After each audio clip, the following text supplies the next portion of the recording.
我哋堅信，工作不僅只係謀生嘅途徑，更加係實現自我價值嘅旅程。過去10年，建業建榮秉持安全為首嘅核心理念，不斷優化安全管理系統，憑藉長期實踐，贏得業界廣泛認可，並榮獲多項行業權威獎項，包括東德地盤嘉許計劃金獎、建造業安全獎勵計劃金獎、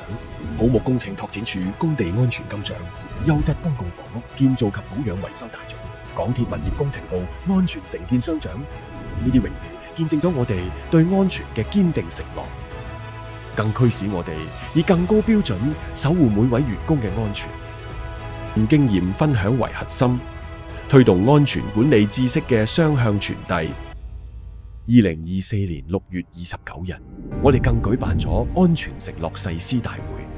全集團管理層、各部門員工、分判商同供應商代表均有參與。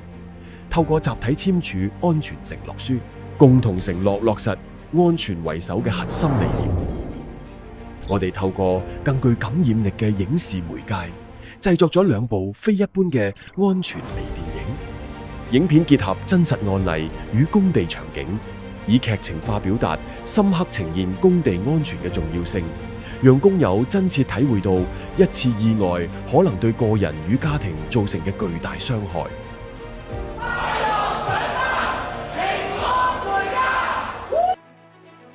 集團專屬 AI 團隊研發嘅實時安全監測系統，可自動識別工友未規範佩戴安全裝備、違規進入危險區域等行為，並即時發出風險預警。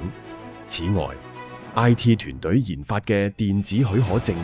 大大簡化並加速咗需重點監控工序嘅審批流程，